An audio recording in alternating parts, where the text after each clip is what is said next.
2019 City Council meeting to order. I ask you to stand for the invocation of the pledge.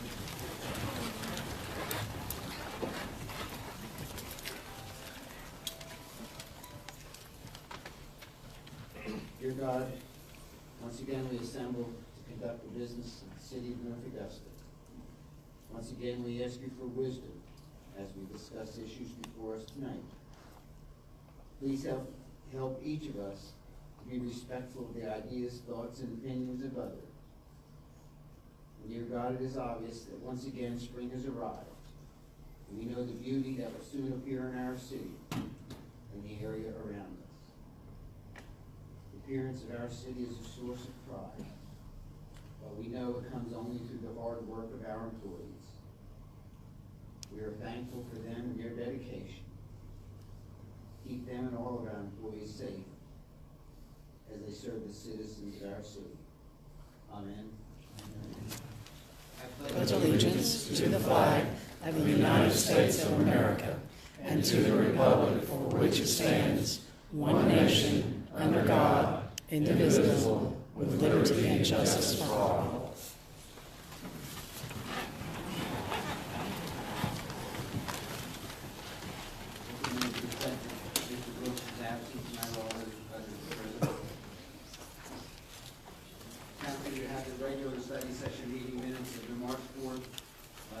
Provided to you. If there are no corrections or additions, they stand approved as provided. Approved.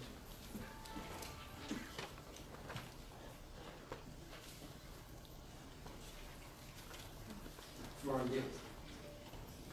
continue with the agenda, I would remind you tonight that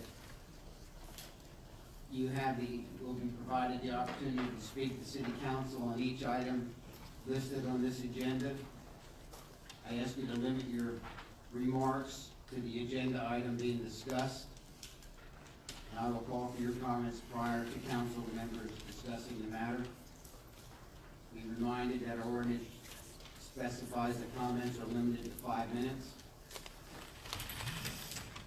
If you wish to address council tonight, you're required to submit a speaker form to the city clerk prior to addressing the council.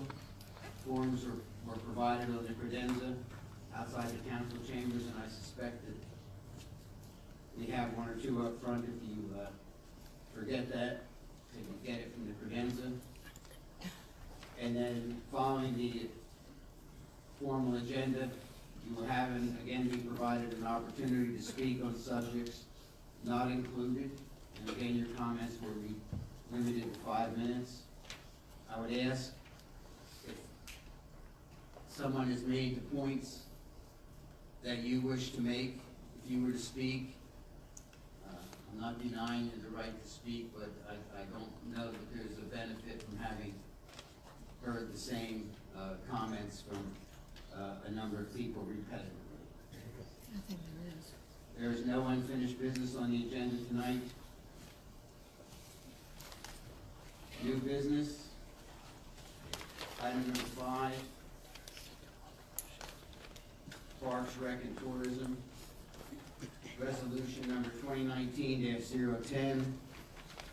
A resolution providing findings about the Hamburg incident of 1876 and appointing members of a committee to evaluate options for an additional display in John C. Calhoun Park. The chair makes a motion to approve. Do I have a second? Second. Mr. McGee. Before I proceed further down, I'd like to propose a change to the resolution that's presented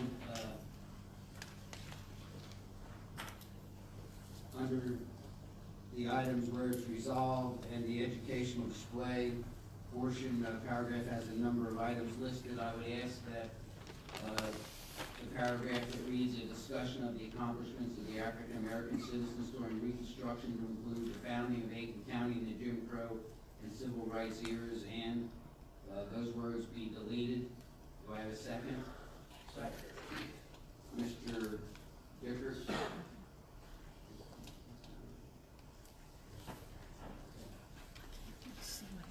Let me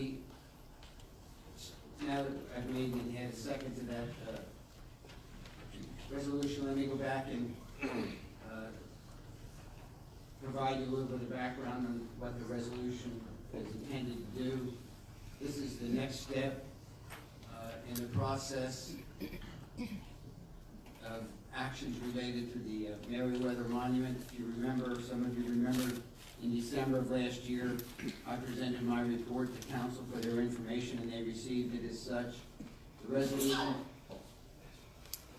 The resolution tonight makes 4 main points. The first is that the Thomas Mackey Meriwether Monument should remain in its present location, and its text and structure should not be altered. Number 2, the text on the monument base is inconsistent to the beliefs of current-day North Augusta citizens. Number 3, the John C. Calhoun Park should have sculptures, displays, and/or other displays to provide a historical context to the message on the monument. And number 4, it appoints a committee to explore options for accomplishing the additional display elements and to make recommendations to council. The reason I proposed an amendment, in essence a deletion to the resolution, was that it potentially would have limited the options that the committee that will be appointed, if the resolution passed, as to what they might include. It does not preclude those items from being included.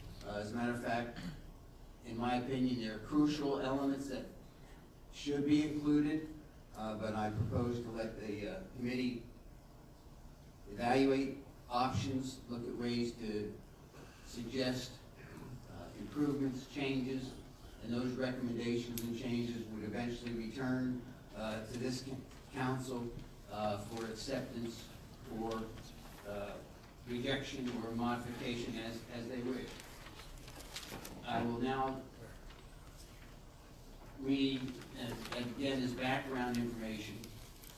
I'm asking that I be appointed as chair, that council members Ms. Carpenter and Mr. McGee be members of the committee, Mr. Charles Allen, Mr. Village Murray, Ms. Trina Mackey, Mr. John Felak, Dr. Mark Newell, Mr. Tony Carr, be members, as well as Ms. Mandy Nelson, who's ex officio would be non-voting, since she is in fact the director or manager or something of tourism for the city and would be a key part of it. I don't remember her exact title.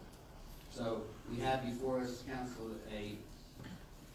an amendment or change to the resolution. Are there any citizens who have a comment on the change that we're proposing?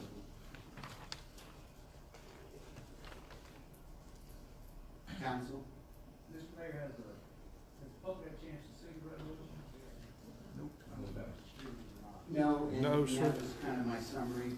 Would you like me to read it in its entirety? I think it may be appropriate. Okay, I'll be happy to do that.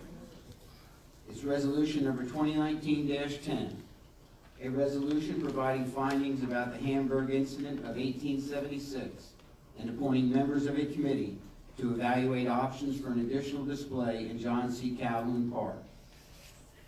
Whereas Thomas Mackey Meriwether died during a confrontation between an armed African-American militia positioned in the second story of the Sibley building and a large group of armed white citizens in and around the town of Hamburg, South Carolina, on July 8, 1876. And whereas 7 African-American men died in the confrontation, 5 of whom were murdered. And whereas the monument to Thomas Mackey Meriwether was unveiled on February 16, 1916, and located prominently in John C. Calhoun Park.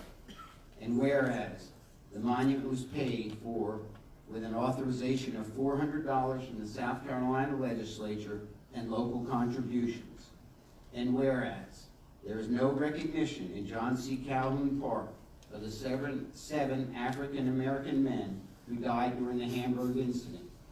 And whereas both John C. Calhoun Park and the now abandoned town of Hamburg are within the city of North Augusta. And now therefore be it resolved that the mayor and city council of the city of North Augusta, in meeting duly assembled and by the authority thereof, reach these conclusions. Thomas Mackey Merriweather Monument should remain in its present location. Its text and structure should not be altered. And the monument to Thomas Mackey Merriweather contains text offensive to and inconsistent with the beliefs of current-day North Augusta citizens. And a defined distinct area surrounding the monument should be created, providing educational opportunities for visitors as a counterpoint to the viewpoint expressed by the text on the monument. And the educational display having permanently installed features, for instance, sculptures, kiosks, plaques, etc., should present the information and should include as a minimum a summary of the events which transpired at Hamburg on July 8th and 9th and the names of the African American men killed during the events of July 8th and 9th. And be it further resolved that a committee comprised of the following individuals is hereby established for the purpose of developing a plan for the additions at John C. Calhoun Park necessary to fulfill the items listed above in this section. The committee consists of Mayor Bob Pettit, who's the chair, Councilmember Pat Carpenter, Councilmember David McGee, Mr. Charles Allen, Mr. Millage Murray, Ms. Trina Mackey, Mr. John Felak, Dr. Mark Newell, Mr. Tony Carr, Ms. Mandy Nelson, ex officio, non-voting. The committee, at its discretion, is authorized and encouraged to utilize local, county, and state resources and experts to ensure information is factual or is consistent with current historical understanding or interpretation. A design competition for the overlay layout and specific elements should be considered by the committee. Should this be the recommended approach, the city is authorized to develop the overall guidelines for such competition, including a recommended selection procedure and the criteria. Committee recommendations shall be presented to council for approval and implementation. The city administrator is authorized to approve funds to cover travel and other expenses from general fund city council contingency account totaling not more than $500. Done, ratified, and adopted this day. That's the text of the resolution as it is. Thank you. Now we have an amendment for discussion. Any comments, discussion, remarks from people in attendance tonight? Yes, sir.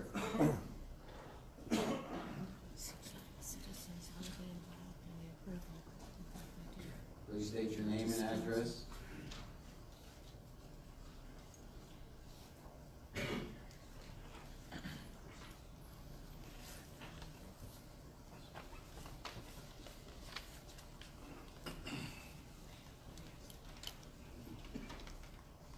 Thank you, Mr. Mayor. My name is Perry Holcomb. I reside at 1891 Green Forest Drive, North Augusta, South Carolina. I am a resident of this city. I'm working on my 59th year right now as a resident, so I've been here through the thick and thin. Mr. Mayor and Council, I'd like to read you something which relates to the subject that you're addressing, and that is the Hamburg Monument. The Merriweather Monument. I am all in favor of that. I am in favor of your resolution. I am in favor of this taking place. I am in favor of this finally being addressed, because it's time. But I'm not in favor of the way the city is handling this. I quote from the Aiken Standard in an article by Mrs. Hodges, dated March 15th and updated as of yesterday. Quote, on Monday, council will vote on a resolution concluded that the monument not be altered, that the monument includes text offensive and inconsistent with beliefs of present-day North Augustans, and that an educational area be created as a counterpoint to the viewpoint expressed by the text on the amendment. The proposed resolution lays out what would be included in the educational display, including a summary of the Hamburg massacre, the names of the African-American men who were killed, and a discussion of accomplishments of African-American citizens. The resolution would also form a committee to develop a plan for the items in the resolution, which would be presented to City Council for approval and implementation. Committee members would be headed Councilmember Pat Carpenter, Councilmember David McGee, Charles Allen, Millage Murray, Trina Mackey, John Pelak, Mark Newell, Tony Carr, and ex officio member Mandy Nelson. Okay. That was published by the Aiken Standard either on Friday when the members of council received their packets. And here is what the here is what the city furnished its citizens. Resolution 2019-10, a resolution providing findings about the Hamburg incident of 1876 and appointing members of a committee to evaluate options for an additional display in John C. Calhoun Park. End of quote. That's all we do.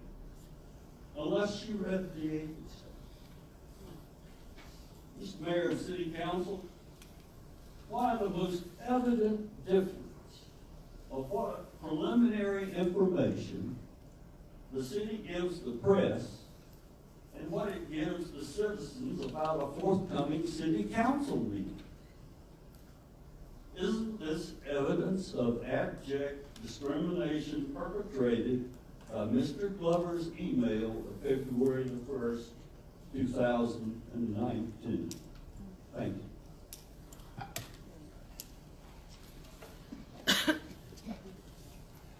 Mr. Holcomb, thank you for the opportunity to make a comment that I had intended to make at the end of this meeting, but the opportunity is more appropriate now. You've made a conclusion in your statements that, to the best of my knowledge, is wrong. Because to my knowledge, the city did not provide Ms. Hodges, whoever the city may be, with that information. Secondly, this resolution tonight is exactly the reason that the only thing published on the city website is the one-page agenda. You've sued the city because we amended a resolution in open session that you claimed we violated FOIA because we amended that resolution and didn't give 24 hours of notice that the resolution would be amended. The results of that lawsuit is still pending. So tonight is a perfect example. If we had published the resolution on the website, and now we've talked about taking action to amend the language, we would in fact, in your interpretation of FOIA, be violating it again if we amended tonight's resolution. So if you want to know why the information, and all of you want to know why the information of the agenda plus the backup material is not on the website, tonight provides the perfect example, one I could not have imagined would have been more relevant than what we're facing right now. We are in court awaiting a judge's decision because we amended a resolution that, maybe by a poor choice of words, was listed on our city website as saying agenda complete. It was the agenda, the one-page agenda, the order of business, plus all the backup material that just incidentally, I'm the reason that it's available to everybody, or was available, and that happened before I even considered becoming mayor of this city. Because I recognized that we had, as citizens, had the right to have access to that information. So if you're mad about not having it on the website, and you have every right to be frustrated by it, just like I would be, I do not want to be put in, having this council be put in the position of making a change to a resolution before us tonight and then being sued because we violated the Freedom of Information Act because we didn't give you 24 hours notice and post it before we did it. And that's why, Mr. Holcomb, I made the decision. It wasn't Mr. Glover. It was me in consultation with others who wanted to prevent city from having to violate FOIA if you were to prevail by amending a resolution that had been published on the website as part of the packet. Every council probably in the United States amends resolutions in a public forum such as this. It's not done in some back room. As a matter of fact, if Mr. Holcomb's suit is successful, let me tell you how it'll work. We'll come to a meeting like this and one of the council members will say, I want to amend that resolution. The only way they can do it then is to table it. It has to go back and be reworked. So it can be on the agenda 2 weeks later or at the next council meeting. And you will have no idea who supported it, who made that recommendation, and why it was done. Because it will not be discussed in public like it is today and in every other meeting that we've had. So in fact, implementation of this change, if we couldn't change an item that was included on the website, will diminish the awareness of what the public has as to how business is being conducted. And I, for one, am not in favor of that. Anyone else want to talk on the amendments? Council?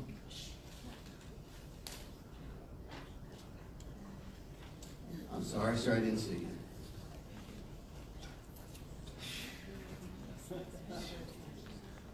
Would you hand the sheet to Ms. Lamar and then give your name and address, please?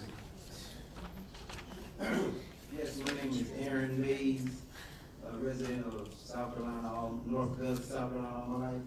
My address is 130 Redbud Drive, North Augusta, South Carolina. And I just wanted just to state my voice. I've been working in this community all my life. I've been a player under Ms. Pat Carpenter, been a player under Mr. Leroy Manders, and if it wasn't for them bringing our side of the railroad tracks, our side of the community to like practice and come and pick us up, then I don't think we would have been able to be the successful team we are today, taking care of our community and coaching.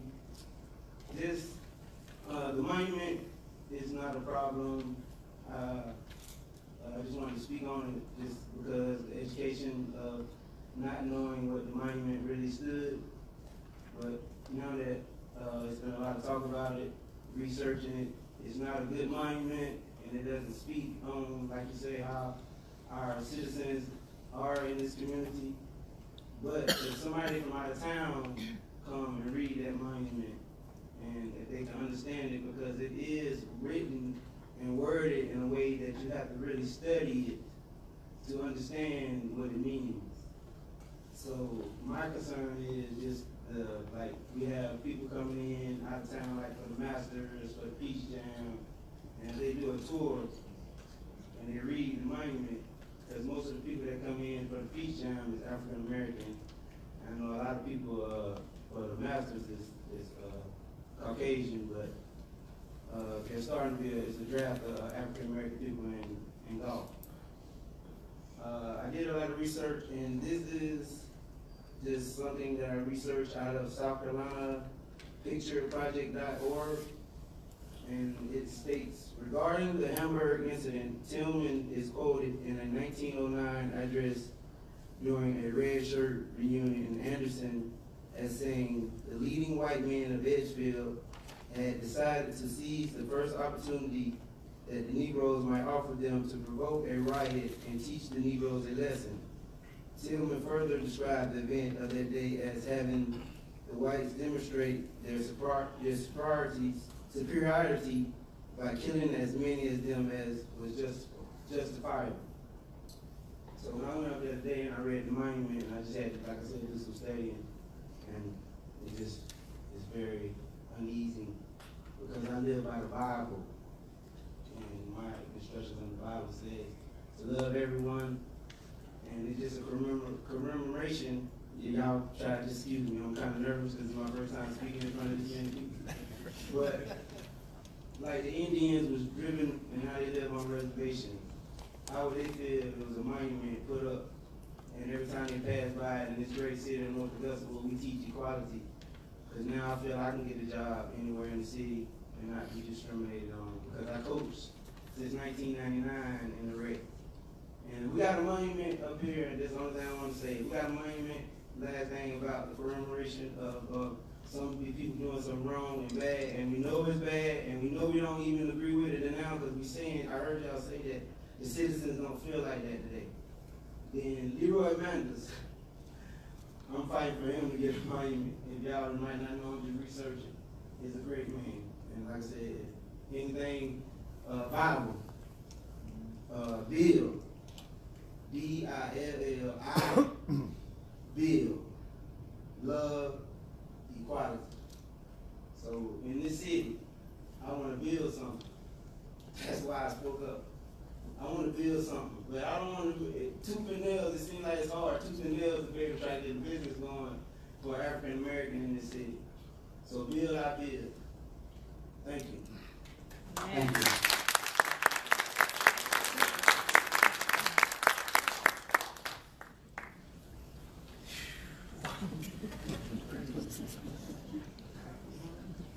Mr. Mays, let me tell you, nerves is not only limited to the first time you talk up here, I still get it myself, as a matter of fact. Any other comments from citizens tonight on this topic? Council?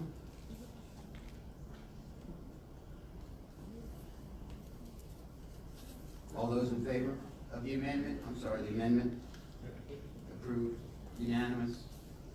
Okay, now we take up the resolution as amended. Any discussion or comments on the resolution as amended or changed? Council? All in favor? Unanimous.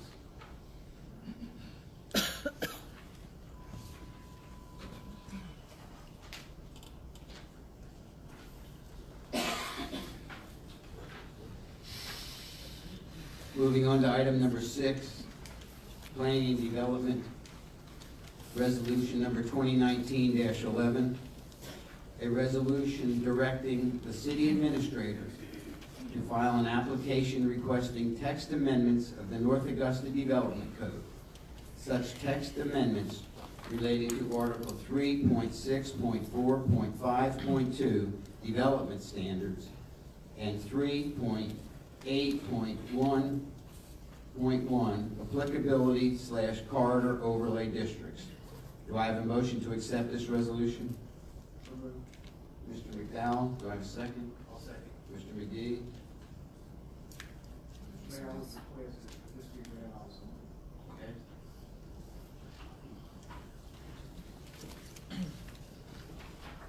Resolution number 2019-11, a resolution directing the city administrator to file an application requesting text amendments of the North Augusta Development Code. Such text amendments related to Article 3.6.4.5.2 Development Standards and 3.8.1.1 Applicability Corridor Overlay Districts.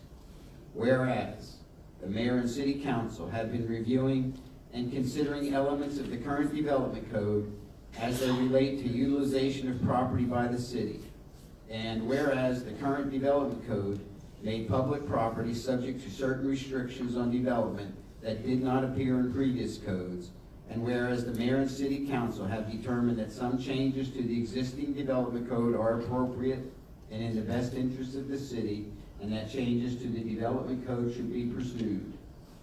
Now therefore be it resolved by the mayor and city council of the city of North Augusta, South Carolina, in meeting duly assembled and by the authority thereof, that the city administrator is authorized as follows.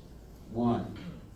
Mayor and city council direct the city administrator to file the appropriate application with the Department of Planning and Development, requesting the following text amendments to the North Augusta Development Code. Subparagraph A.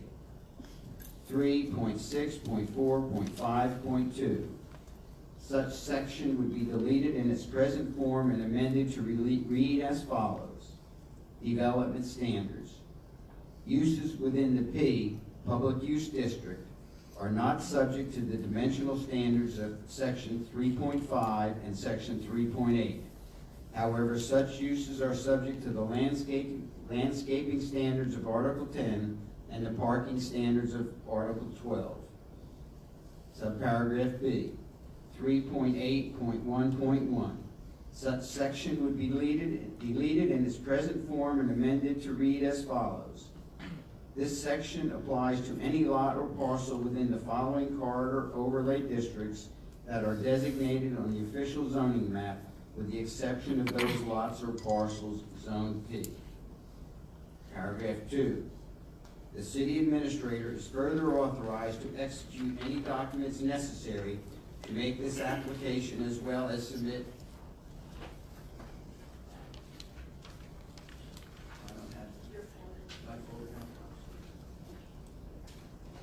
Excuse me, I have to get, there was a sentence omitted and I need to find it here in the original. Okay, continuous paragraph 2.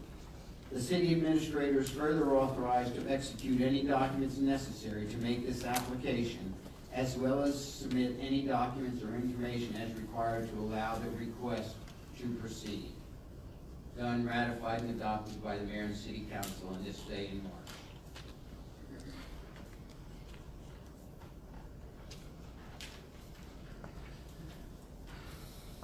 Okay, Kelly, would you briefly summarize what I just read if necessary? All right, basically what this is a direction. Nothing is changed by this tonight. What this does is directs the city administrator to file the required paperwork with the planning department, requesting that there be a text amendment made to the current development code, and the text amendments relate to property that is zoned as P, public use.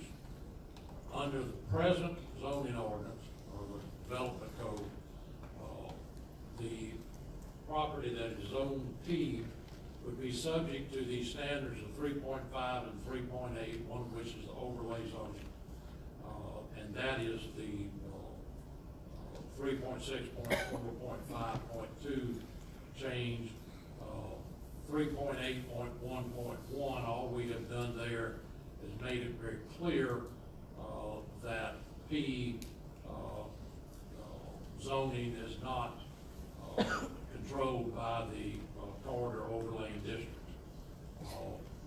Again, this is, I think that the development code we're now operating on was passed in about 2008. Prior to that, any public property that the city owned was not subject to the zoning regulations. When that development code was redone, whether it was in error, or whether it was intentional, or whether it was not understood that the change was being made, it did include the provisions that the public property would be governed by these different sections.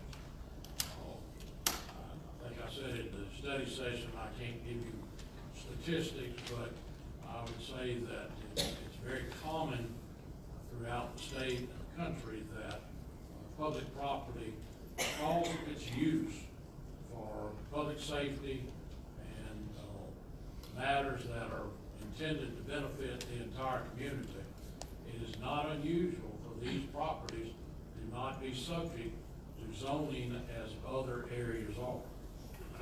Without question, this is a change. If will go, if this is approved tonight, the application will be made, it will go to the planning commission.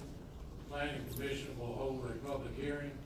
There will be a report from planning commission that will come back to this body, and this body will then make a determination as to whether or not to make a change, a text change to the development code.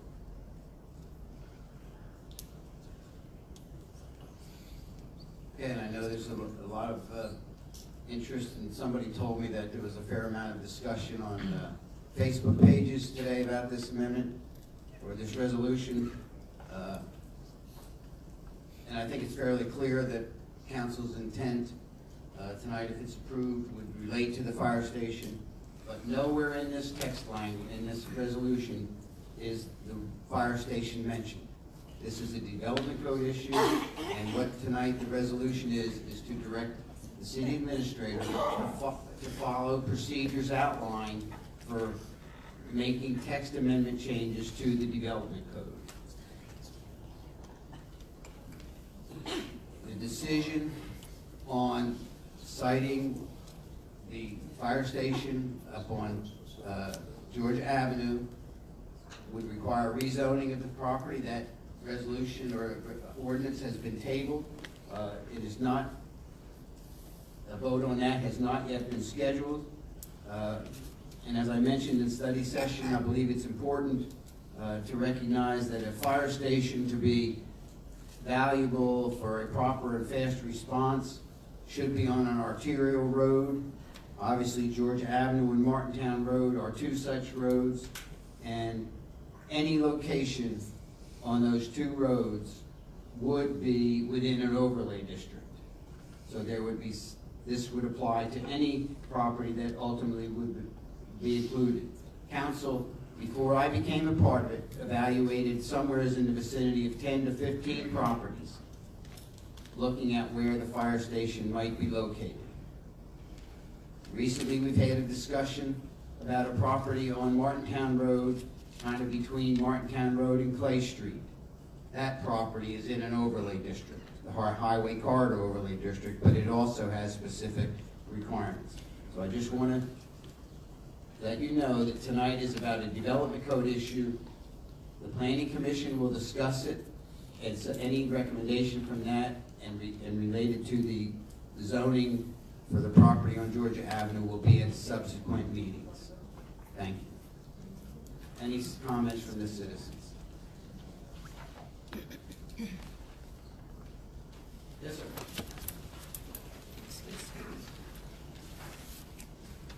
Excuse me, this gentleman speaking first. I understand that, I'm gonna sit down.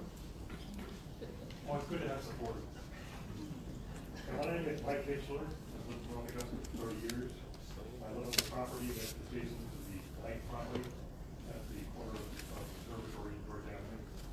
One thing I want to make very clear, what was done in terms of the key and the restrictions was not an oversight. It was specifically put in there to prevent the ability of the city or other people to be able to punch holes in the overlays, basically destroy the overlays piece by piece.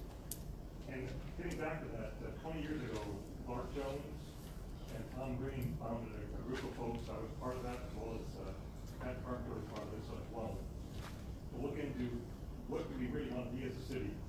So we want to be a bedroom community. We want to have family values as paramount. Churches or heritage and the stability of our neighborhoods were absolutely what were necessary.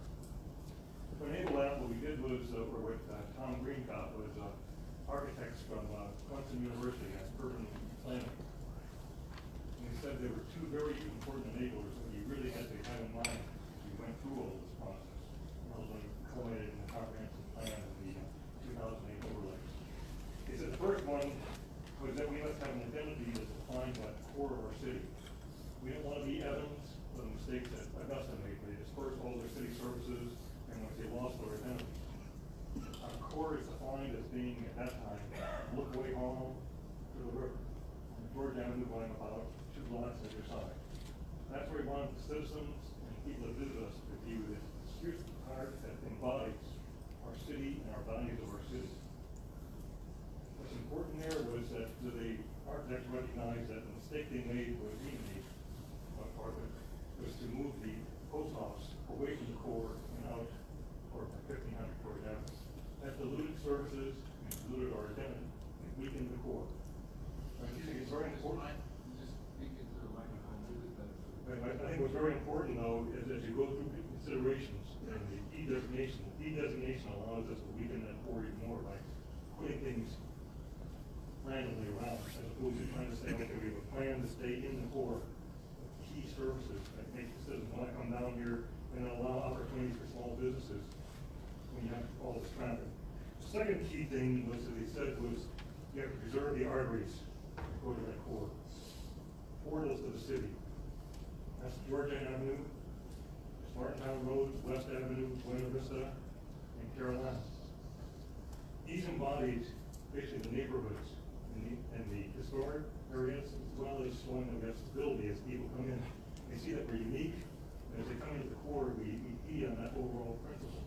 So again, you need to, and that's why the overlays came in to say, it's not that we don't want development, but we want to make sure that transitions are orderly and compatible with the overall design of the city.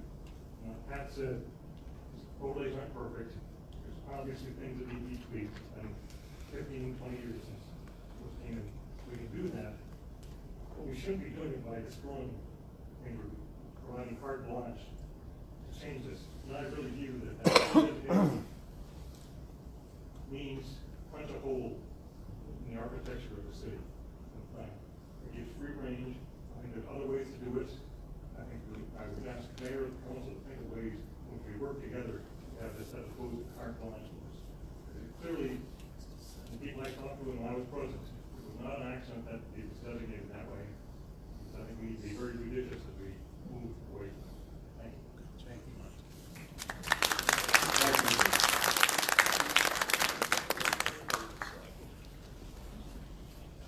Barbara Sweeney, 79 Charlesworth Court.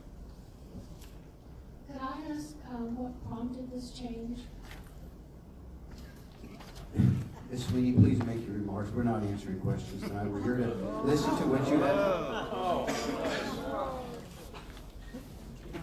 This is not something that's fairly confident, the change that has occurred. It's been, since I've been here, I want to provide full and complete answers to any questions you have. You put them on the sheet of paper that you're using to make your comments, and I will provide you a written answer to your questions. I've been fairly consistent about that, and I think that's the appropriate way to provide a full and complete answer to you, and I will continue to do that. Thank you. I guess a lot of people feel like that's what council meetings are for, so the citizens can come here and have a discussion, an open discussion with you, and that we all hear. As a matter of fact, I believe council meetings are for council to conduct the business. Well, it's And I citizens' understand the business. Okay, I'm going to now read, if you don't mind, some prepared thoughts.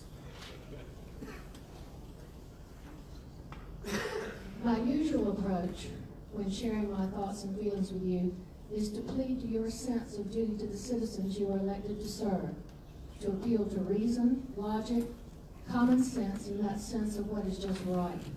But you are not listening to or respecting our citizens, our cherished history, or our request that you do so.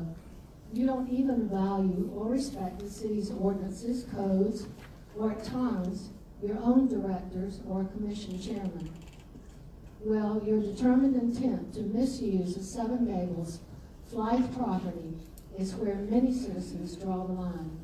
You can no longer relax in the false security of your positions of power. There is no doubt as to where any of you stand, and those citizens will do all in their power to ensure that your time is limited on this council.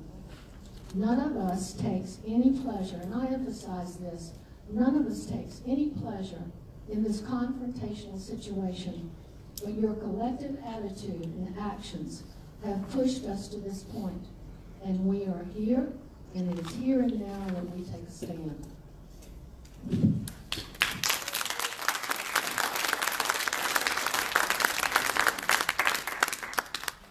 Else? Let me see, Ms. Reed, I guess you. Ladies first. Is it Ms. Reed? Ms. Reed, is it? Yes, sir. I saw you first.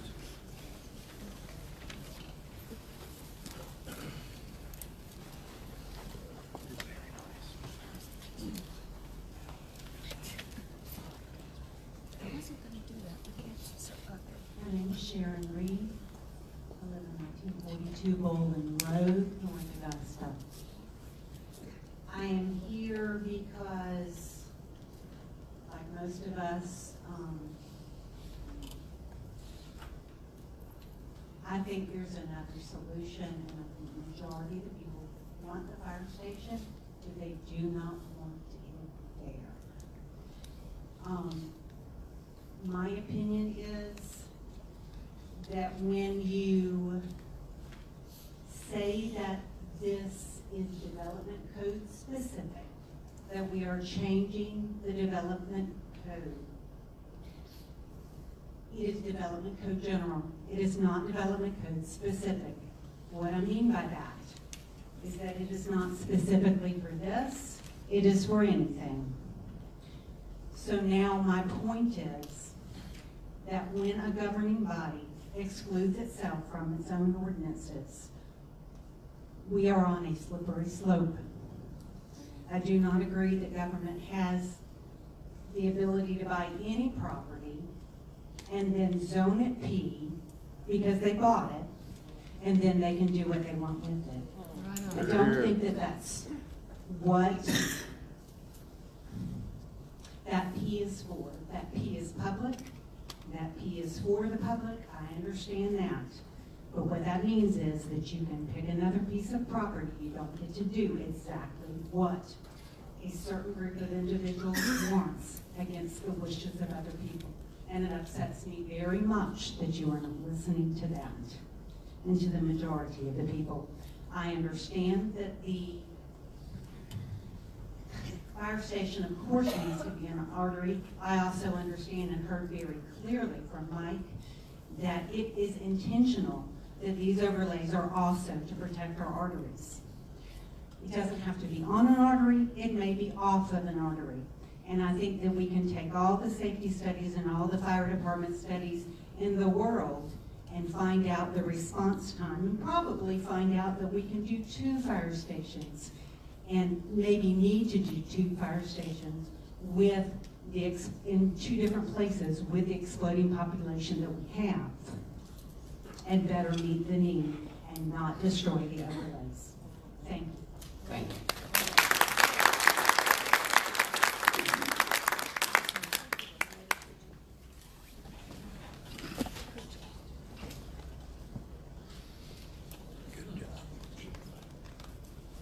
Dave Leverett, 121 Butler Avenue.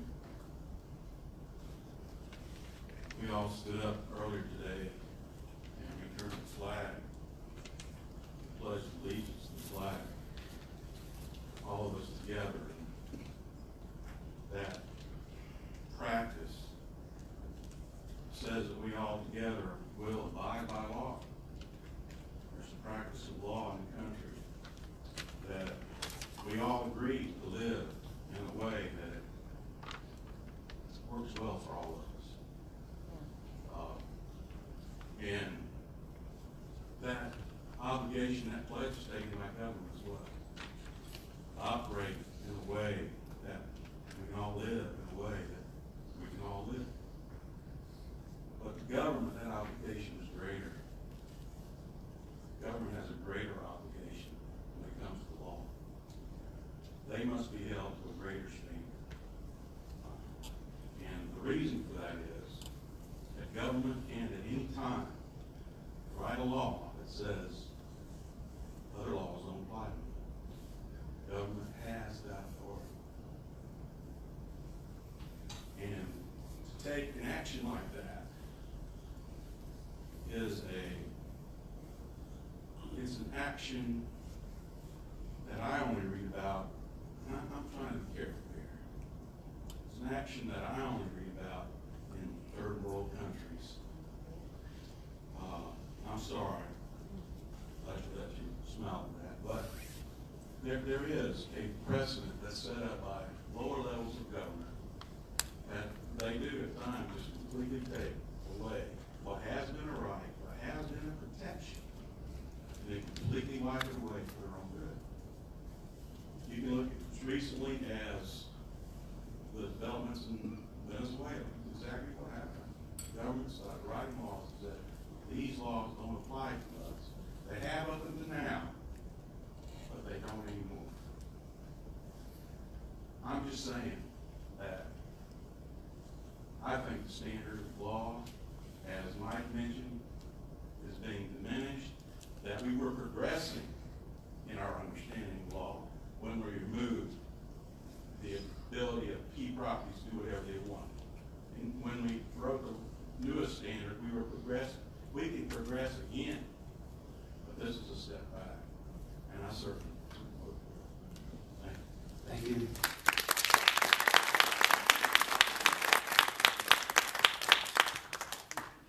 Thank you.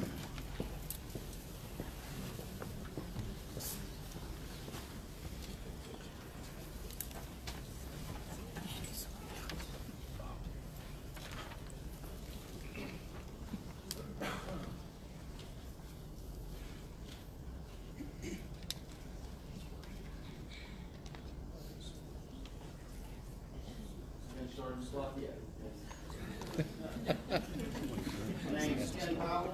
I live at 320 Clay Street in North Augusta. 2 weeks ago, I was here before council and I discussed, have you all looked at the requirements of the neighborhood preservation overlay and the development code relative to the construction of the fire station at the corner of 340 and Martintown Road? I got a letter from the mayor who said he had forwarded my questions to the director of the planning department, Ms. Hodges. She responded, and I do appreciate that, and I can tell you what has transpired. She says, I've had a chance to look more closely at the preliminary plans for the public safety development on George Avenue, and it's a brief review of 3 parcels of land which consist of 4.45 plus or minus acres, all of which are in the neighborhood preservation overlay. Okay. She went on to say, based on the review of the plans that she has seen, several variances would be required. 11 as a minimum would be required. Okay? So then, she refers me back to the Board of Zoning Appeals, and I stress this with you. It says a variance is not a right. It may be granted by an applicant only if the applicant establishes compliance with the hardship criteria established in South Carolina Code 629-800.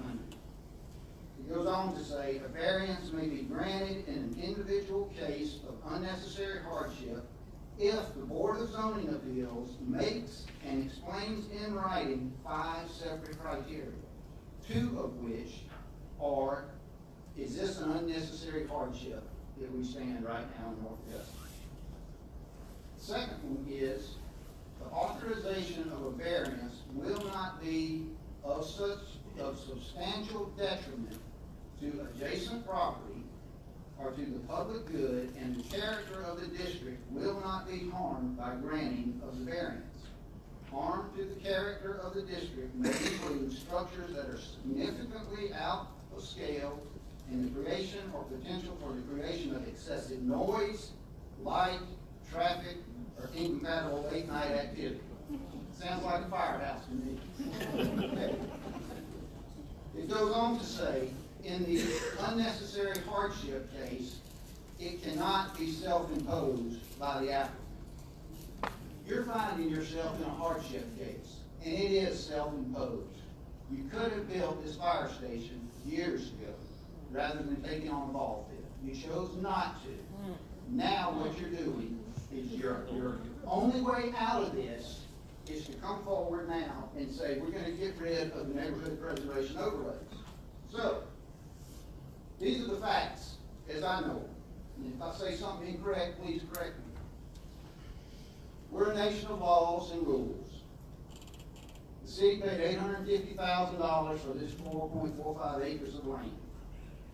It's zoned general commercial and residential R14, and it's located in the district of the National Register of Historic Places. You can't construct a fire station without the variances. So how are you dealing with that? You're getting rid of the neighborhood preservation overlay. We're not ignorant citizens. We know what's happening here. We know exactly what's happening.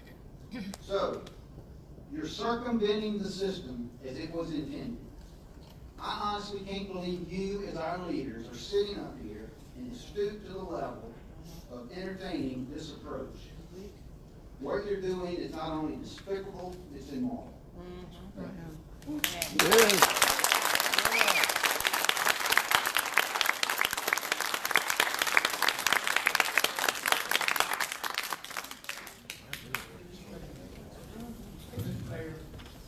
I'm on the way to the end to have anything to say, but I feel the need to speak now. 3 minutes. First of all, we're not doing anything immoral. I take exception to that. The other thing is, we're not trying to restore the historical overlay. That's never been mentioned, never been discussed, or not. We're doing anything in this storm, that's not.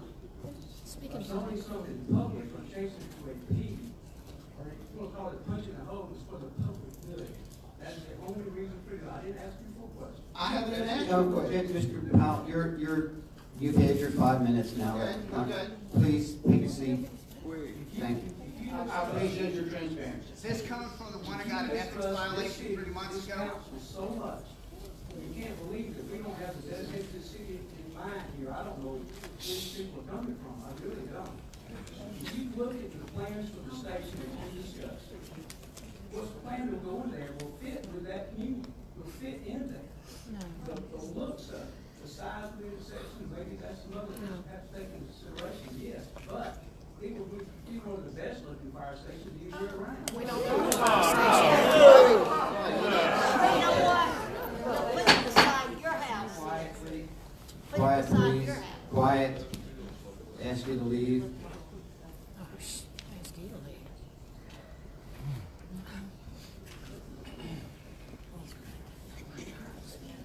Mr. Corbett.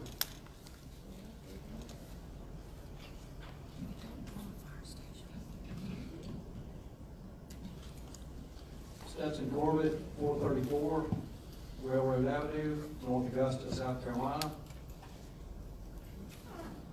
What I would appeal to members of council tonight, it is obvious what this ordinance is for.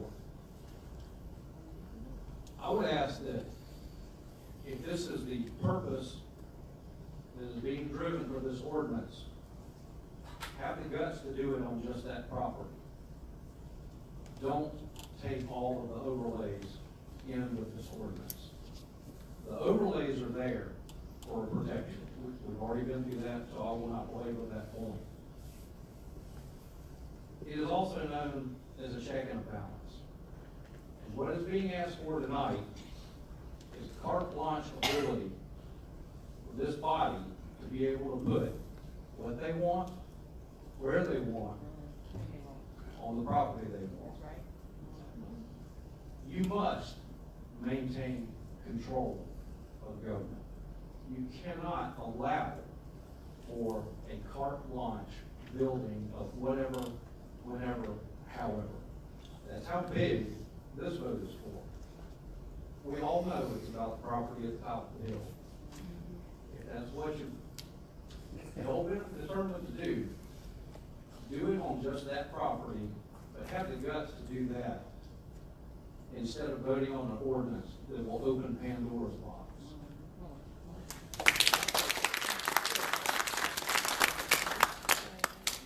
Anyone else? Anyone else? Yes?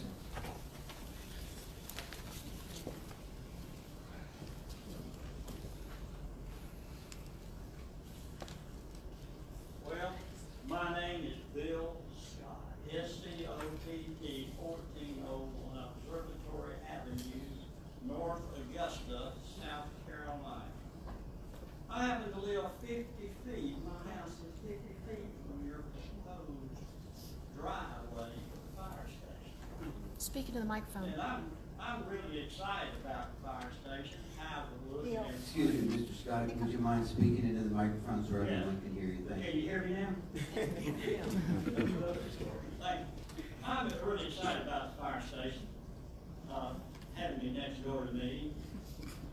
I can't wait to have all the trees knocked down and pavement, all the siren, all the diesel trucks running.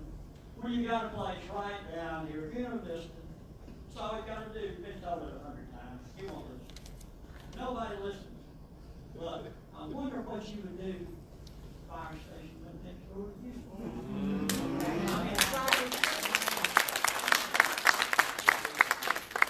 almost 80 years old and I have lived here over 50 years. And if I thought I was gonna have to come up here and stand before you and ask you, please don't put the fire station in this historic district next to us, next to our neighbors, we wanna all work together with you. I've lost some friends over this. I mean, and I've known some of you, Pat, I've known you 30 years. I've known Bob Brooks, I put his sign in my yard the last time getting elected, and now he's against me. I mean, I don't understand it. I just really don't get it. But the planning commission voted 7-0. Absolutely. Do not do it on the Fly's property. And here we go. I just really don't understand. And I'm trying not to get upset because I had a friend of mine, he's gone on to heaven right now. He's living there. And he told me, he said, Bill, remember this. Don't let anyone steal your peace. There you go. Y'all trying to steal my peace.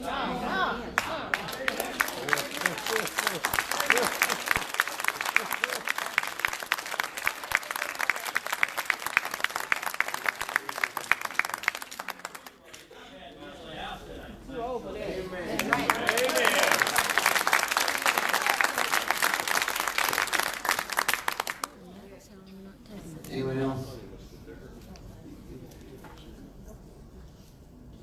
Yep. Ms. Carroll.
Mr. Mayor, this is Deanna Carroll. Carroll Law Offices, 107 Pendleton Street, Northwest, Aiken, South Carolina, 29801. And I have brought here today written comments for you, and with your permission, I would like to distribute those now. Certainly. Thank you.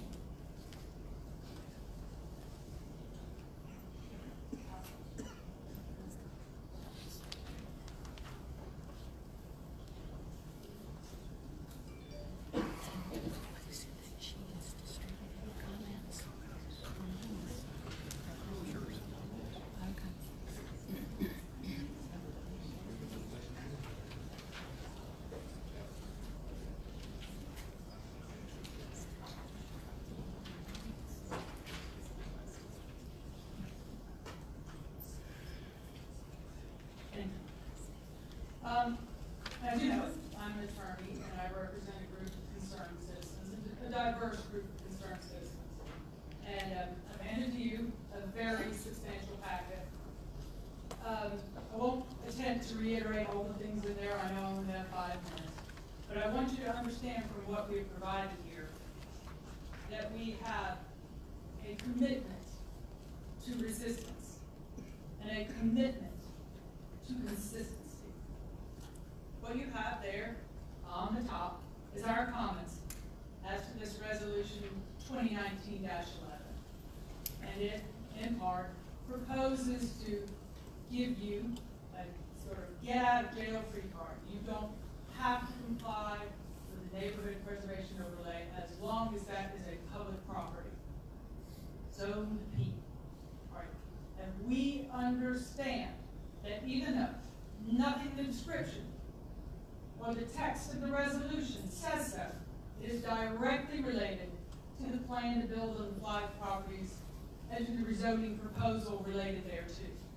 So what you're going to find underneath those comments on the top that explain why this proposal of doing a text amendment is inappropriate is the series of comments that we have done over time to demonstrate how necessary and appropriate it is to maintain the integrity of your comprehensive planning and your development code, and how the actions that are proposed on the 5 property are illegal, they're inconsistent with law, and they should not be pursued. I think it is disingenuous not to call it out for what it is. That they are tied together, they should be discussed together, they should be handled in a comprehensive way, the way comprehensive planning was intended to be addressed. Now, we've had this discussion a bunch of times, and last summer, it appeared that we had a consensus on an important point.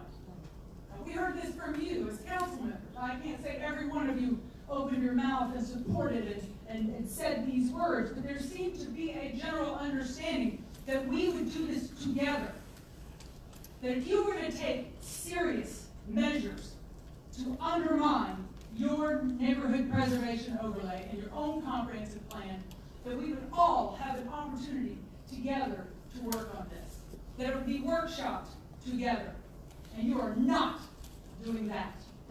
You are instead bringing a resolution on your own, disclosing in its text the true requirement, the true plan for what is going to be done, and avoided the promise you made to us that this would be workshopped, that we get together. We all understand that the neighborhood preservation might have overlay, might have things about it that could be adjusted, that should be adjusted. No one thinks that any plan is perfect. But it was all supposed to be done in a reasoned, measured way. Not for a resolution dropped on everybody Friday night. That's the first I ever heard of it. And I would sure like to have a serious amount of time to really consider the appropriateness and the impacts of it, because even though we know it's done for the purposes of the 5 property, it is abundantly clear that it may have many unintended consequences that no one has had an opportunity to discuss or comment on. You heard from Mike Hitchler, and he said to you very importantly that even though it is within the power of the city to exclude itself from the development code, it was purposefully not done in this case. It was purposefully not done. There was a reason that zoning B was not excluded. Why? Because people who spent a lot of time and a lot of discussion involving the public when adopting the comprehensive plan and later the development code decided that it was in the best interest of this community to not exclude P from the neighborhood preservation overlay, to not spot zone, to not avoid your responsibilities of good planning. In addition to the problems associated with not going through an intelligent comprehensive planning process to revise your comprehensive plan, you also seem committed. Excuse me, Ms. Carroll, for interrupting. Your 5 minutes is up. Oh, please. You also Come on, seem City committed Council, stand up. to avoiding transparency along with avoiding public input. So Now that I'm no longer allowed to input, I would draw your attention to the papers I've provided. We're in it for the long haul. Thank you. Thank you.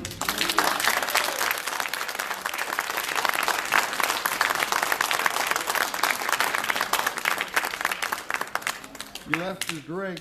Anyone else? Yeah, I think I might need one after that.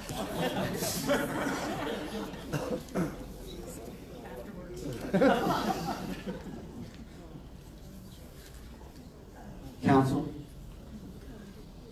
I have nothing to say. It's incredible. Mr. Mayor, I guess I'll go first.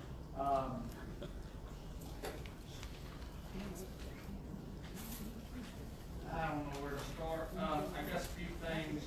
I heard some people chuckling. Mr. Bill Scott, I was laughing because I actually appreciated the way in which you voiced your opposition. I wish we had more like you. That wasn't out of disrespect. That was actually an appreciation for doing it respectfully. Many tonight did not do it respectfully. You did, so I commend you for that. So thank you. You know, I'm blessed. I think we all are blessed to live in this great city. But I'm becoming more and more concerned about the way in which some people conduct themselves. You know, the challenge is, I have no problem. We're not going to agree. She don't agree with my wife on a very regular basis. That's okay. But we've got to be able to do it in a respectful way. And just because I don't agree with you doesn't mean I'm not listening. Too many people equate agreeing and listening as the same, and nothing frustrates me more than you saying I'm not listening. I've listened to every word that anybody says. So, and I've listened to anybody that calls me, anybody that texts me, anybody that emails me, anybody that wants to eat lunch. Unfortunately, I don't get many that do that. Most people want to get on 2020 or on Facebook and just chat away, but don't care to get the truth or find out the information or find out perspective. I'm more than willing to sit down with anyone and talk to you. So I'm always here. I think there's way too much false information and spinning of facts out there in the community that's just not beneficial. If you truly want to make a difference, we need to sit down and have a healthy conversation about it.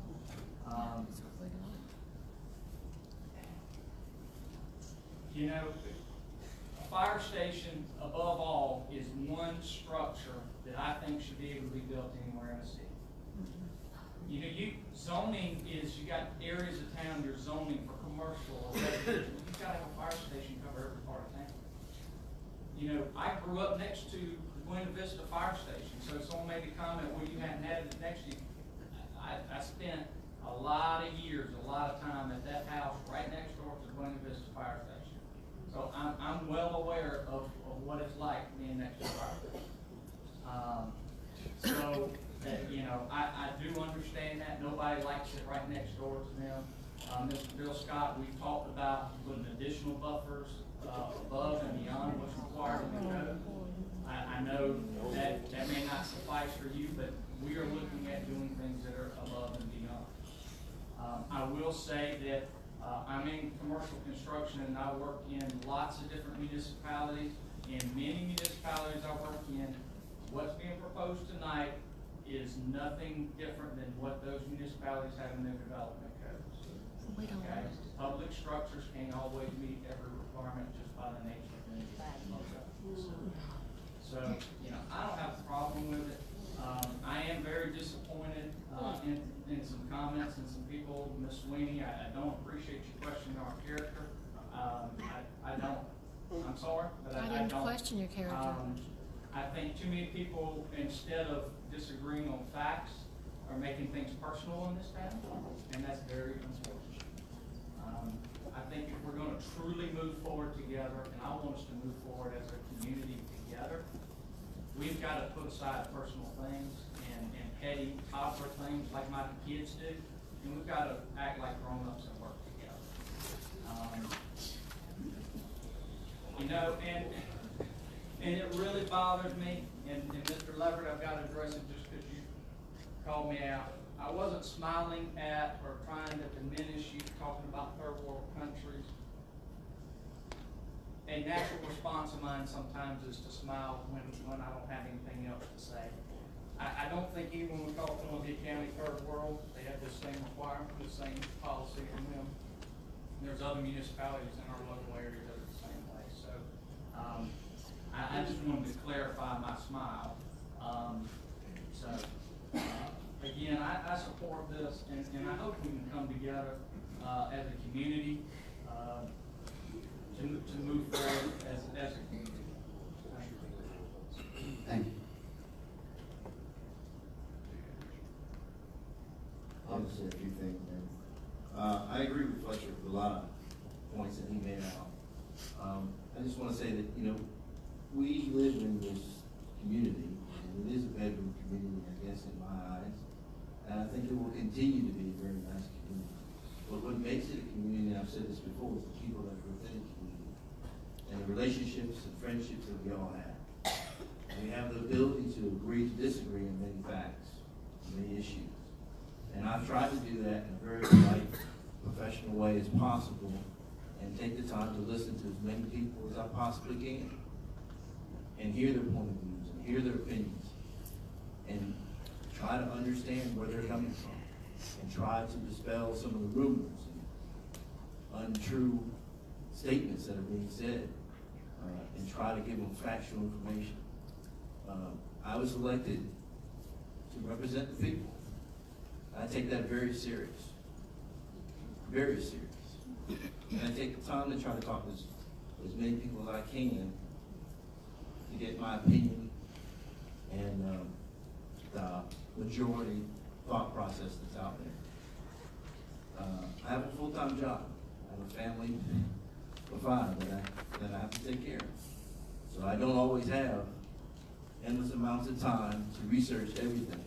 We have department heads that this is their full-time job. They are professionals. I take their opinions and their points of view and their direction very serious as well. They know what they're doing. They wouldn't have these jobs if they didn't. We hired them for their professionalism, their expertise.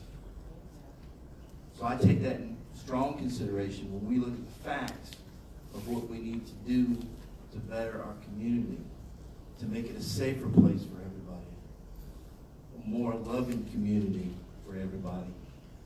And that's what I stand on. That's why I'm here. I ran because I wanted to see Project Jackson to be a successful thing for this city. That's why I ran. Any of my closest friends will tell you that's exactly why I got in the race. I had a couple people say, hey David, you need to check this out. Get involved so you can put your finger on what's going on in North Augusta. And I did that. I did it to the best of my ability with every part of my heart. And when you sit back and hear very strong points of view against you, and sometimes personal attacks, I'm sorry, but that gets rough. I'm here to try to do the best for this community, and that's what I'm here to do. And I will continue to do that as long as I'm in office. Thank you. Okay, you're gonna get back up here. Of course, I tried to serve this city before my 25 years here on city council. I've always tried to put feet to my mouth and get into this city and do. And not only one section of town, but every section of town in this city. That I have tried to give my life and put my family second so many times. And right now, like I said, as I said in the study session, there are so many of you that are my dear, dear friends that I love and appreciate. But I feel like now, as I was looking at Facebook today, and I'm getting off Facebook, I declare, I have atrial fib. I'm not going into AFib over this. And so, but I saw a picture of 2 gunfighters today on Facebook. I watch Cowboys all the time. That's my favorite show, Gunsmoke. But I'm scared to come. Matter of fact, I almost called Chief Thomas Could we have 3 or 4 police here tonight? I'm telling you, I'm sorry, but it's scary, it's scary, the things that are written, okay, and I'm scared. Just a metaphor, Pat. Hi, what, Richard? It was just a metaphor. It was, but I know you would not think of nothing like that. But I apologize look if how- that that's upset okay. you. I know, you're a dear friend of mine, and I love you, I Thank love you. your family. But look at the shootings in school, people. You think no one would ever do that. But there's somebody out there that can come in that door and knock us off. I mean, it's scary. And like I said, I know, and I'm not speaking for these other gentlemen, but I do know everyone here, and I've known them a long time. We try to give our best to this city. Now, people keep talking, build it somewhere else. Where in the name of the world? Now, Ken Powell, I'm going to toot you. Ken and I talk a lot. And of course, he was saying down where the other one is. But what's going to happen when you tear the building down? Where's police going to be? Where's the fire station going to be when we tear that building down and rebuild on that? One of the buildings have got to go. You do it in stages, Pat. Well, but you still got to have the fire department there, or you've got to have the police station. He cannot work out of a one-room shack. Community All right, center. now, Community center. and then also, I know, hold on 1 minute, kids. Also, you know, my brother, Randy Cook, all of you know Brother Randy. Now, him and me butt heads. We butted heads on this SRP, and we butt heads now. I called him last night, because he's my big brother. And I wanted to tell him what my heart was. But, you know, he was saying, let's go across the street.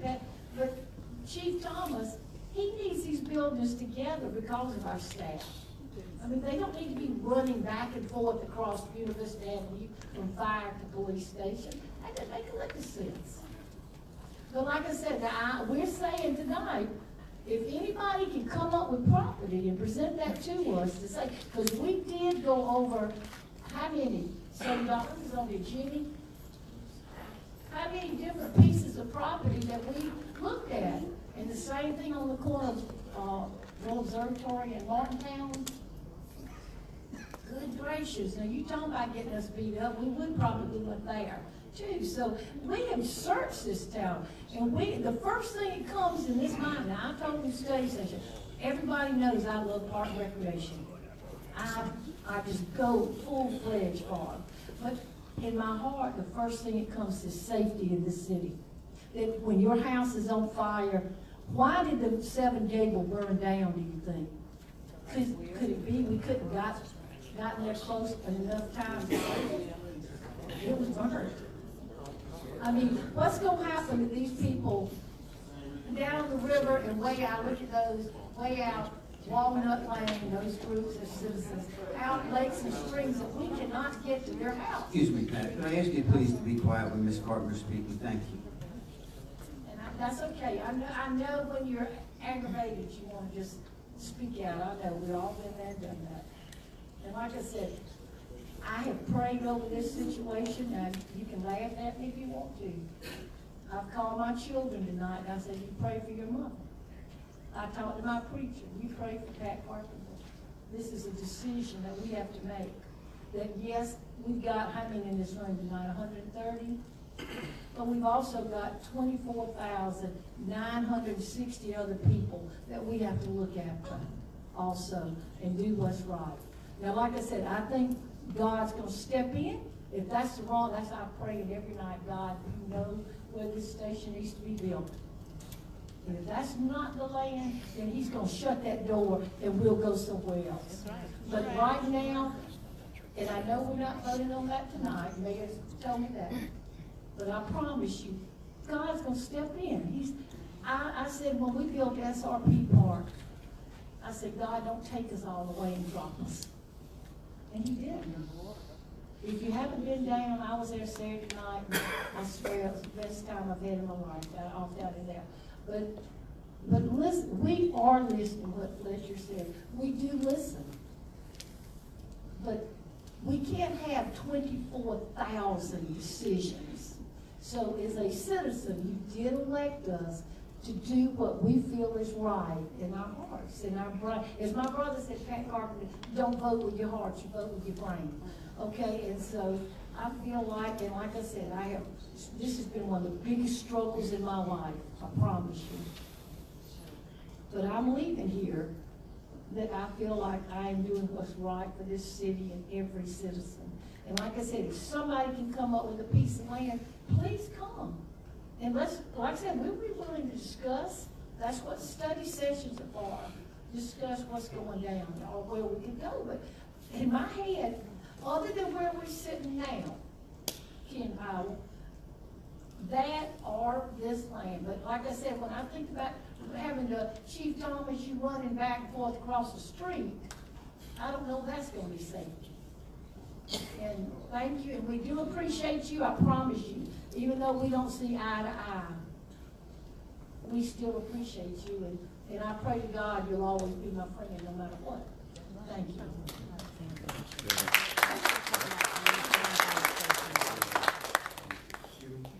I'll just make a comment from a practical standpoint. Can't hear you. Can't hear you. Trying to make track of the history of this property. I've been in Augusta all my life, but the property in question here has been, it was on the market for 3 to 5 years at least. It's been abandoned. I was kind of excited about the city buying it, not knowing what we might do with it, but have control over the use of it.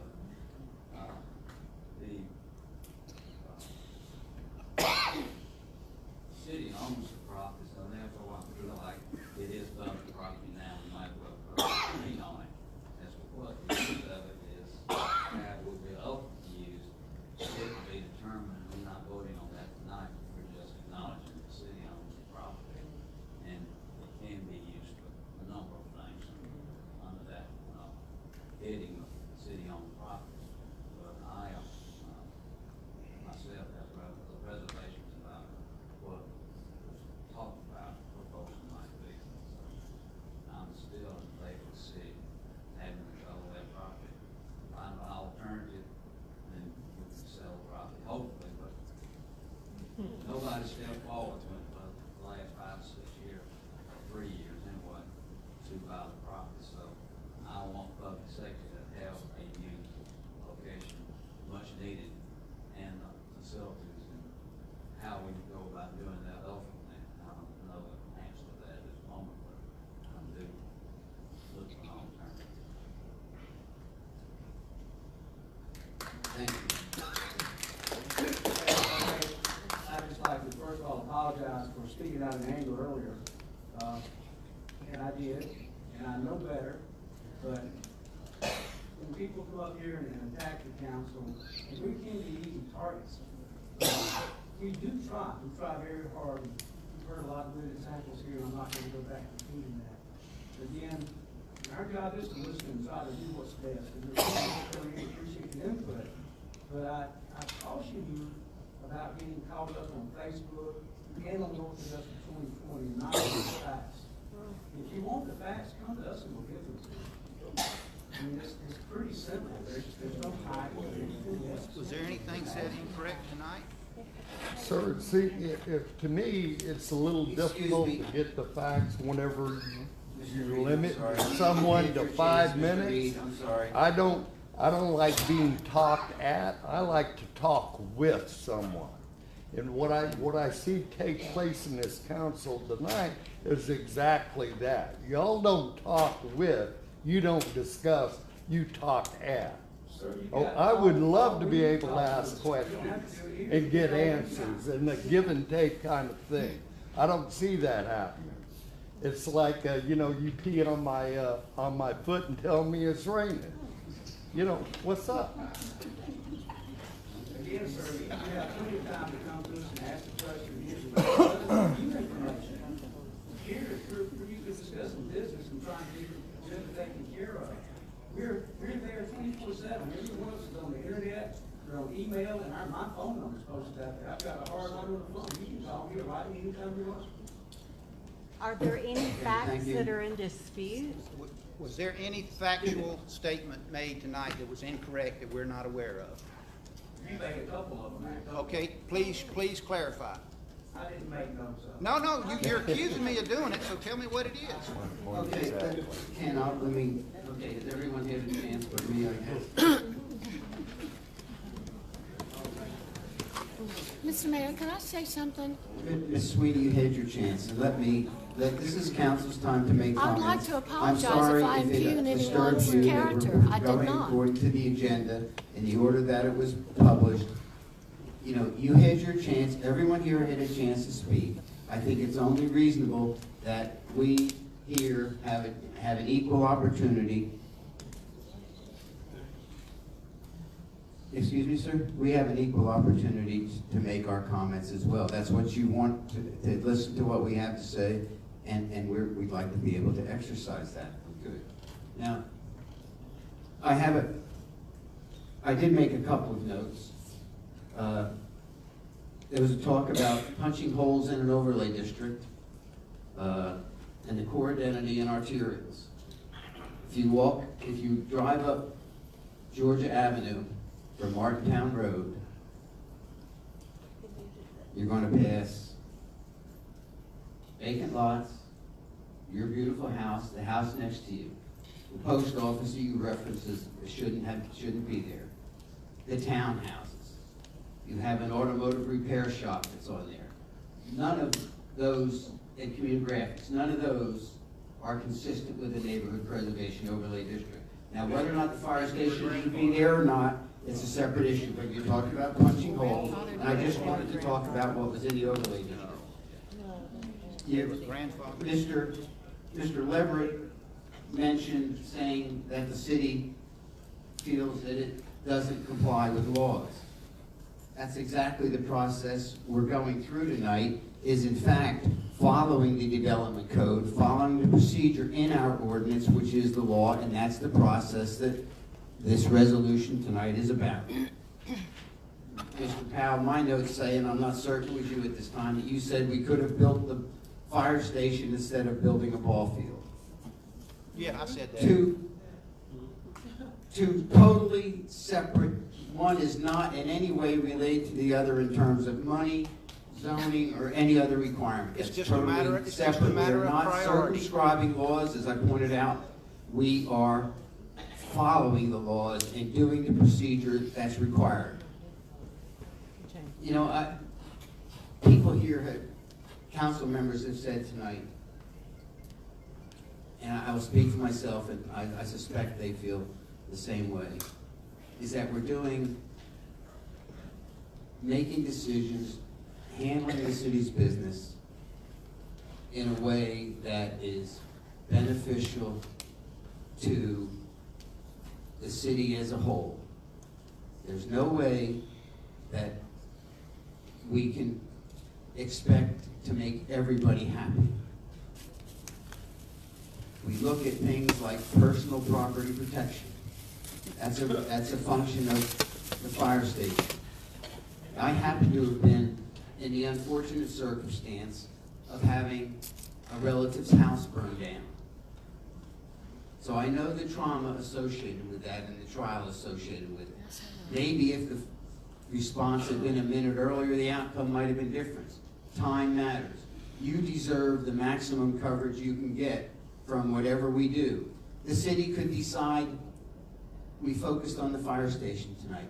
This amendment talks about public use of property. We may need to put in a water tower at some point in time to provide you water pressure for your development. That may be what I guess you would consider a non-conforming use to an overlay district or something else. But that would be a situation where it would benefit the public and be a service to the public good. We do listen to you. And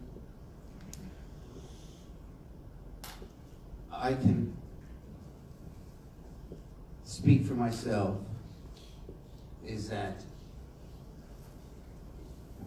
your manner of presentation initially has a reaction, causes a reaction, but I listen to every word that you say, and I suspect every council member does the same thing. And as Mr. Dickert said, just because we don't agree with you or reach the same conclusion doesn't mean that we're not listening. And I'll tell you in closing, my entire life, my entire adult life, once I realized and had a chance to think about it, when I make a decision, I don't attempt and say that I made the right decision. My purpose is to make the best decision I can based on the information that I have available at that time. If circumstances change, additional information becomes available, and I have an opportunity to change a thought, a decision, then I would do it. It's not about making the right decision. It's about making the best decision on the information we have available to provide the service that we think is appropriate and necessary. And that's where I'm coming from on this tonight. Okay, council, we're down to the point of a vote on this resolution. All in favor? It's unanimous. Thank you. Okay, that completes the formal agenda. You have at this time an opportunity to speak to mayor and council on matters that were not listed on tonight's agenda. I'd ask you to please use the form as was used previously, and your comments are limited to 5 minutes.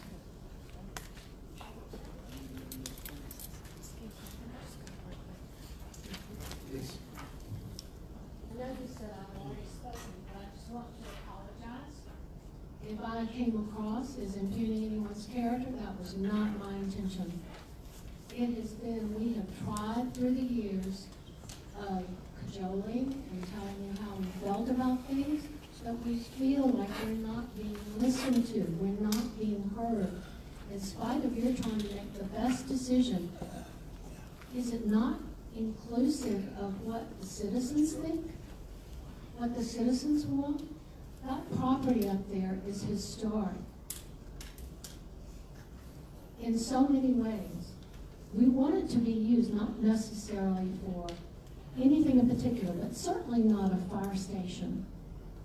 For something that's educational, it promotes our history, promotes the people that have lived there. Starkey Flag was an incredible prominent literary figure, not just in North Augusta, but all over. He accompanied Nixon to China. I mean, there's so much history up there that I'm not sure is being grasped. That's what the citizens want. They want it to be used to promote the city and our history and the people that live there, not for a fire station. Can I ask a question? What about the property that the city already owns at Riverside Drive and East Buena Vista? That's just a blank piece of property with some mulch, piles of mulch. There's lots of... I'll answer that one from my perspective. Yes. It's not about finding property that the city owns that vacant. It's about providing the best fire coverage to the largest area of our city that we can. And I think you would agree that the coverage to the rest of the city is much better in an interior location than it is down on Buena Vista Avenue. So in answer to your question, that's it. You had the opportunity to speak. I've answered that question, and please, there's other people who would like to make comments. I thank you. May I ask one more question? Has it been considered to put 2 fire stations in different places? And is the ladder truck not to serve multi-story buildings, which they're all down at Hammond's Ferry? And it's also to provide coverage to large footprint buildings such as Lowe's, Walmart, where you have to get elevation to be able to put water or whatever else it is. Now, please, Ms. Sweeney, your time is more than adequate tonight, and I'd like to let this gentleman have his time, if you may. Thank you. Well, I thank you for your time. I do apologize. I certainly did not impugn. It was not my intention to impugn anyone's character. Speaking out of frustration. Okay. Thank you. Yes, sir. No, she's next. Oh, okay. I'm sorry. Do you have, and you can lower that. I've learned over the years that that's something I need to do frequently, so if they do adjust, thank you. Could you state your name and The address? reason that I want to. Could you state your name and address? I'm Lucille Dyson at 324 Hugh Street here in North Augusta. The reason I want to address the council tonight is to get some information about there was a water leak on Hugh Street and Plank Road for several weeks. There have been some repairs done to that water leak now, and I just want to know if it was a permanent or a temporary water leak, because there's some things sticking up, metal spike type things that when you drive over it, it's probably going to damage tires or rims or damage the cars. And when there's oncoming traffic too, you can't get over to avoid it. So I just want to know, is it permanent repair, or is the repair just temporary and it's going to be done better later? Could you tell me where the leak was or is it? It was at Hugh Street and Plank Road. West Hugh Street. James, can you answer that question? I'm not aware of it, so I'll have to. I'll check into it. I'm not familiar with that specific call, but I'll. We'll check it in and try and let you know tomorrow. You gave us your phone number. Okay. Yes. Thank you, ma'am.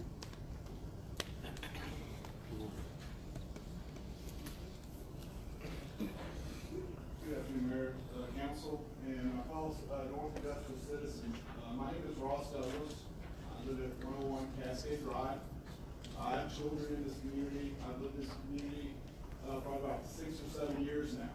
And one of the things that brought my family and I to North Augusta was the family atmosphere. Obviously, we've talked about a lot of very sensitive issues tonight. I would just like to, one thing I always tell my 13-year-olds is important to be involved, to participate. And like Mr. Dickert mentioned earlier, some of the things that are being thrown around on social media. I posted a question tonight, earlier this afternoon, about something to do with the fire station. It was basically my character was assassinated. I mean, just people made a lot of negative comments. And my thing is we just all need to communicate. And I would hope that my fellow citizens would please understand that the council is here for us. These gentlemen and ladies, they serve us and they do care about our community and they want what's best for us.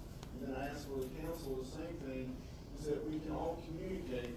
Because, after seeing a lot of the comments about my post, I told my son, I said, why bother? I mean, he says, but as you said, it's important to participate in the community, to be involved. And I said, you're right. And so that's why I came down here tonight. So I asked my fellow citizens, if you have questions and you have concerns, please always address the council. That's what they're here for. And I ask the council, please always respond to the citizens as best you can. Because this is what having a community is all about. We're all here because we care. Am I not right? Yes. We all want to see what's best for our city. Am I not correct? Okay? Am I under the wrong impression that this is what you as a council want? You want what's best for our community. Am I correct? So I ask that we please all work together. The bickering and you see on Facebook and such, I gotta admit, it's very disturbing. I love this community. Like I said, I've only lived here 7 or 8 years. I know a lot of people in this community, and I think we all take great pride, and we love to say, I live in North Augusta, South Carolina. And I do love living in North Augusta, South Carolina, and I always want to be able to say, I'm proud that I live in North Augusta, South Carolina. So while I know these are issues, they're very emotional issues for a lot of us. They're very deeply emotional issues for a lot of us. But I ask that we all please, as a community, as leaders of our community, as citizens of our community, please always keep an open dialogue and let's really try to work as a community. And also remember, our children in this community, they see what's going on in the community. They see the division. And this is not what we want to represent to our children. I think what we want to show to our children is we want to show them as adults and as leaders of our community we can actually build a great community and a safe community for them to grow with. Thank you so much, Mayor. Thank you.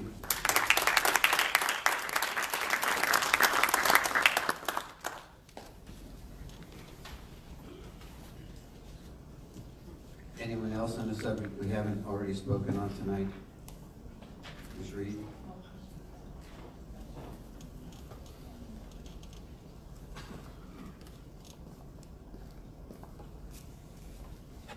I do want to say that there's a principle in AA, and it is in the 12 steps, and his principles about personalities. And I don't doubt the personalities in terms of your intent. Okay, I'm here to talk about principles, and I'm not here to impugn anybody. My question is, I was not aware of this until recently. I knew that there was vandalism at the Flag properties, and I've been aware that there was never an investigation of it. And my question is there going to be one? Is there going to be an impartial investigation of that vandalism? Because as I understand it, that property was devalued and defaced to an extent that is illegal, of course, but also steals from the history, I believe, of this area. And what I hear the citizens would like to do with it in terms of historic preservation. That's my question. Will there be an investigation? Okay, thank you for your comment. I can answer the question. There was an investigation. It has been concluded quite some time ago. Mr. Glover, would you like to talk about it? Yes, Mr. Mayor, there was an investigation conducted and materials recovered. I will say that once we purchased the property and we boarded it up, there was vandalism that took place throughout that time. We did identify a period where some employees, based on information they were given from a supervisor, were told that they could go and take materials out of that, out of the carriage house. I spoke to every one of those employees. I believe what they tell me, that they did receive approval to go in there and do it.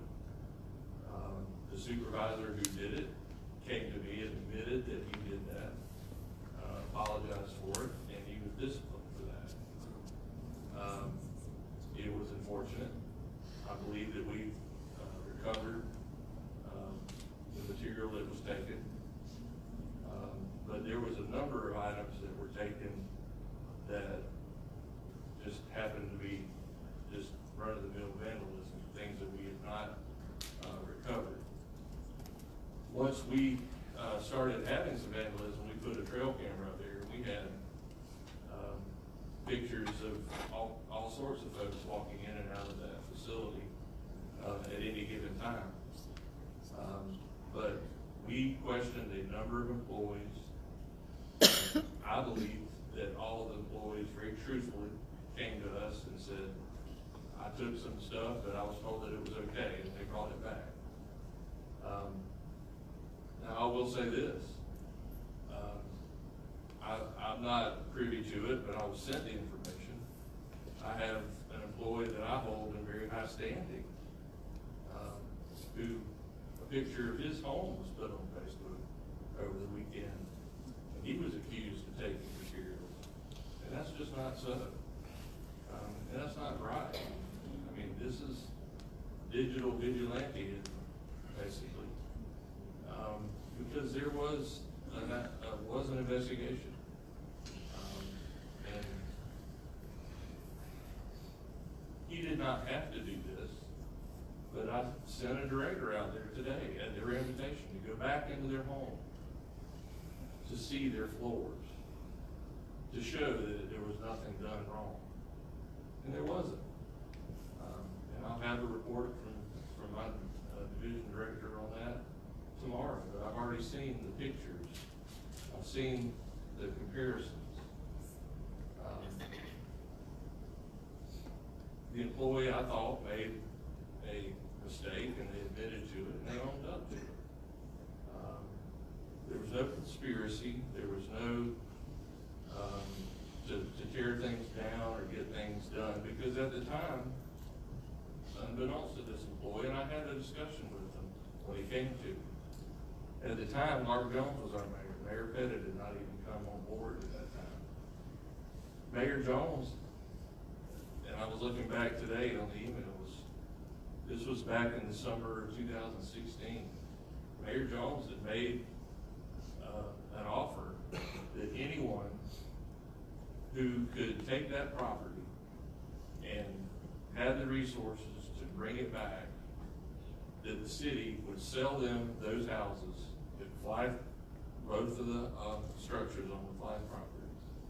I believe it was $30,000 or $40,000 was mentioned, and that we would carve those properties out of the overall property so that they could be maintained.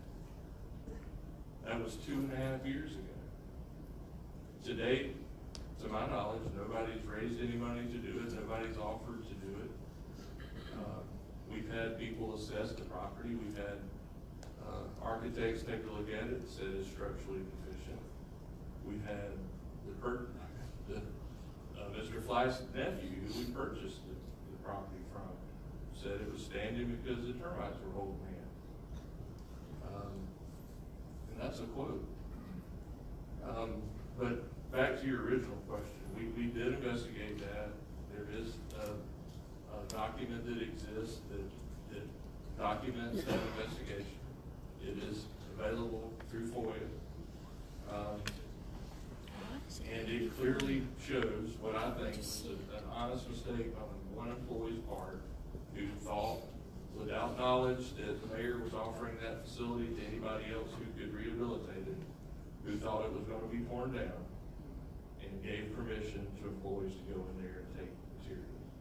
I went back out to Public Works today with Director Sutton. I had Public Safety unlock the facility because it is secured, and Public Safety has the key. Nobody even at Public Works has the key to get into there, and those materials are still there. Now, is it every piece of material that was taken out of the place? No, it's not. Do I believe the employees who told me that what they took, they returned? I do. I don't have a reason to not believe them. But there was other vandalism that took place there that was just run-of-the-mill people coming in and out. I mean, we have trail cameras of people coming in and out of there all the time. Some people are sitting in this room tonight, we're up there, without permission. So I do believe that what we did was a very thorough investigation of it. But if somebody wants to do an independent, that's fine. I believe they'll find the same thing that we did. But if you want to file a FOIA, we could provide that information to you. Thank you.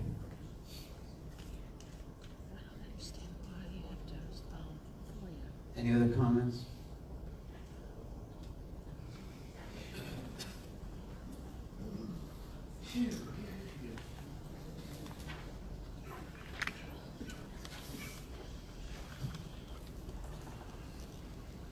Aaron Mays again, North Augusta, South Carolina, 130 Red Bud Drive.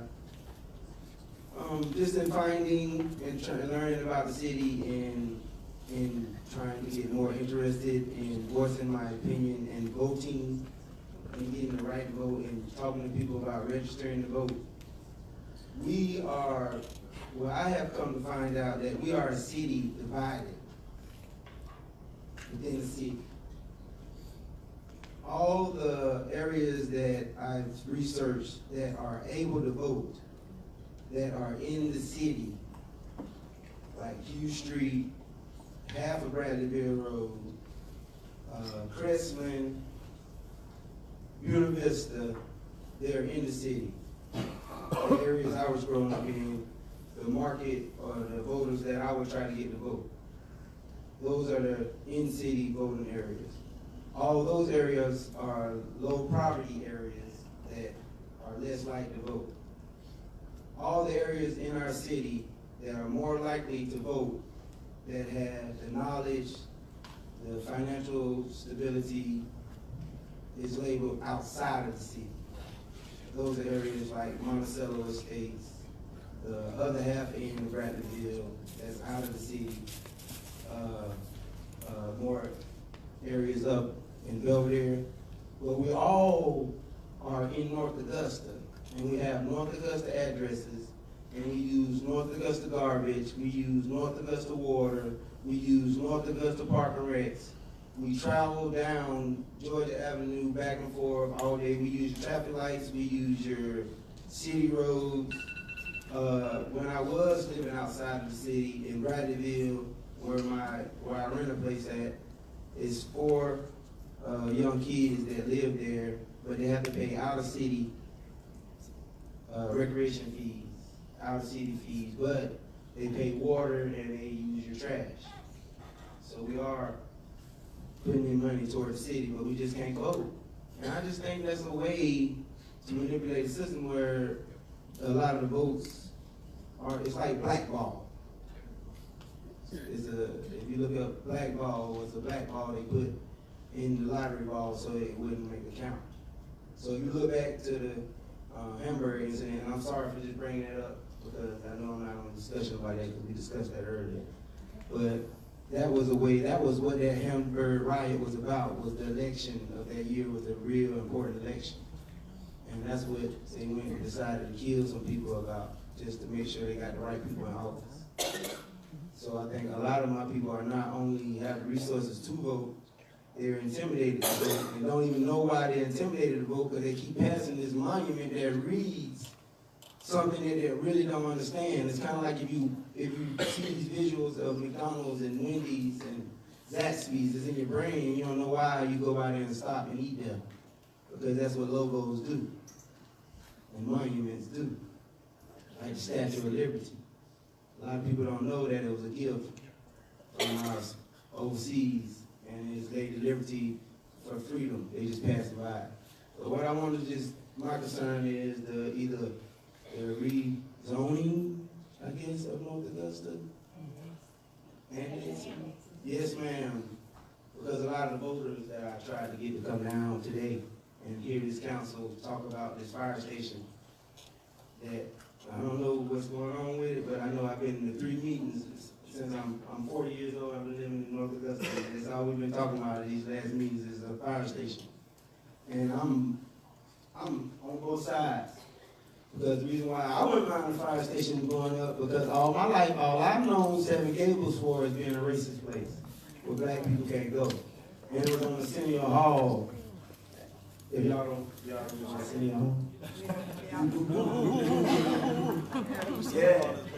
North Augusta made its first history on national TV because they wouldn't let black people into Seven Gables. But I know it's historical because Seven Gables was a part of Hampton Terrace, where the Rockefellers used to come and visit North Augusta, because North Augusta was supposed to be Hollywood, and that's prestigious of North Augusta. We got stars in North Augusta. Mr. Mays, could I ask you to wrap up? I'm sorry, it's almost there. I see the line. I'm used to computers and everything, 5 minutes. I think I got about 30 more seconds. But for real, I love everybody in North Augusta, and we can just help each other.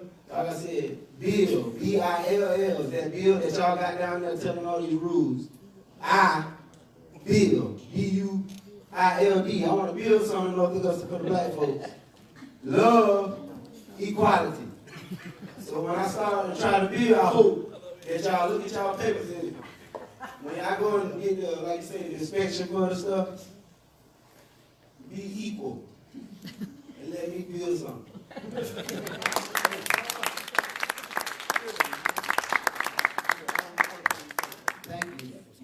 right at the end of your 30 I seconds. know it.